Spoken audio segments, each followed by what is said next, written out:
Jaylen Brown and Al Horford sitting out this game, no matter first quarter. Jason Tatum, he's back in the lineup after some load management the other night. Hits his third three-pointer of the first 5 minutes. Celtics have a 10-point lead just like that. 2 minutes later, Marcus Smart out to Malcolm Brogdon for the three. Brogdon, 21 points for the season tonight. Smart, career-high 15 assists. Next Hornets possession, Marcus Smart with the steal. Jason Tatum takes it all the way for the layup. Tatum, ho-hum, 35 points. Later in the first, Celtics up by 24, again in the first. Marcus Smart with the Celtics' 10th three-pointer of the quarter, sees 24 threes in the game. Second quarter again, Celtics leading by 20 now. Blake Griffin, he gets into the act with the dunk. Celtics run away with a 140-105 win. Here's Smart and Brogdon.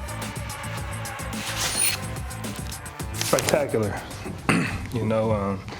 We understand that, Charlotte had a lot of guys out. We had some guys out too. Tonight for us, we just wanted to come in and focus on us and, building great habits. And, no matter the team, no matter who we have on the court, who's playing that night, no matter the score, we want to continue to play the right way. This is a treat, I think, for any NBA player. Whether you ask Marcus Smart, Tatum, Brown, anybody, it's a treat to play on a team like this. All right, let's roll. It's presented by Town Fair Tire. What's left to say about this squad, Mike? I've said this before, Malcolm Brogdon will be a coach in this league probably within 2 or 3 years after his career is over. But the other thing is, he's right. It's a treat. It's a treat because, Mike, certain teams just don't belong on the parquet with the Celtics. The Hornets were one of those teams tonight. And it's hard to really focus and laugh at the same time. So the Celtics scored 140 tonight. Could have been 150, could have been 160 if they really wanted to put it to Charlotte. As it was no contest. 45-point first quarter, 78-point first half.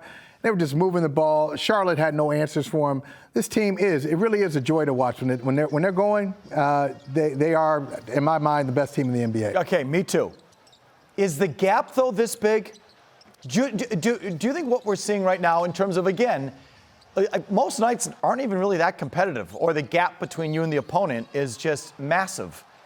Is that for real? Is that what you think they really are? No, I don't think the gap over the rest of the league is like this. I mean, Charlotte is really Charlotte's not great. And as Marcus Smart said, they're missing some people. And even if they weren't missing people, right. I mean, the gap between Boston and Charlotte is significant. The gap between, let's just get to it, Boston and Golden State, Boston and Milwaukee. No, it is not a huge difference between those teams. That's who you're comparing yourself against. The Bucks, the Warriors, maybe a team like Miami when it gets later in the postseason, but I don't think so. I think the gap is there in terms of your ability to shoot. Golden State, and this is why I picked Golden State in the finals last year, because they were the only team that I think could match you shooting-wise. Yeah. The number of shooters you have, and again, when you get to the playoffs, you're not running out 8-9 guys, so the depth becomes overrated. But even just if you stick with your 6 rotational players, your 7 role players, they all can get hot and drain the 3. Rob Williams, when he comes back, is going to be the only guy that you can leave alone at the line. And then there's not other teams that you can say that about. So I think that's legit. I mean, again, the 3-point stuff that you do on a nightly basis I think the gap there is massive between you and the rest of the league. All right, but even Golden State, you said you picked Golden State last year. You got all those shooters. All right, but how about now? I mean, you can still. I think it's you. I think you were shooters in Golden State. What happened to Golden State? What happened? I don't know. Who'd they lose? I'm just telling you. No, I don't know. I mean, look, I think it would be great if you had and we're getting far ahead of ourselves, but why not? Hey, this is what we're not paid to play the games. We're paid to talk about the games. It'd be nice to see Golden State and Boston again, but I think you're running into some of the same issues that you did last year. Hey, they can shoot it, and maybe you have more experience than you did last year, but I think it'd be a great matchup. All right, here's something to watch going forward. Jason Tatum's, on pace to win the MVP. He's also on pace to play among the most minutes of anyone in the association this year. He's currently 4th. Now, again, those are all elite players on that, well, at least, Doncic, Donovan Mitchell, etc. So how do the Celtics manage this, Mike? He's going to want that MVP trophy. And I think, even when he's not an MVP favorite, he posts every night. It's one of the best things I'd say about him. He's incredibly durable. He doesn't take nights off. He plays, I think if you looked at the minutes leaders in the league over the last 3 or 4 years, he's probably in the top 5. So, but everyone rests, Mike. So how do you get him to sit more nights like he did last night? I don't know. I don't know how you do it because, he told Adam Himmelsbach in that great one-on-one Himmelsbach did with him last week, he just loves to play. And he hates coming out of games. And he has said that he's agreed to it. With the Celtics, they'll tell him, hey, check the schedule a week ahead, 2 weeks ahead. This looks like a good night for you to sit.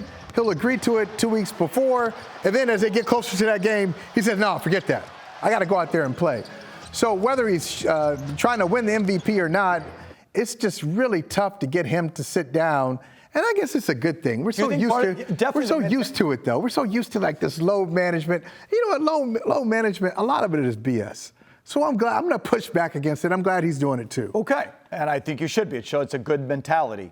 Did he wear down last year? See, I think he wore down mentally, more physically, but is that a concern? The wrist thing, did he wear down physically too last year? Well, I don't know if it was wearing down or if it was just like a physical ailment. And if they get to that point where they feel like, hey, he's not as effective, he's tired, or if you're trying to prevent something, if he's banged up and there's something, it needs a little rest, go ahead and do it. Because if you're in position, you've got a 3 or 4 game lead in the Eastern Conference, you got that set up, you're going to have home court advantage, go ahead. Even if he doesn't want to, you got to sit him down. I mean, it's just a smart thing to do if that situation arises. Okay.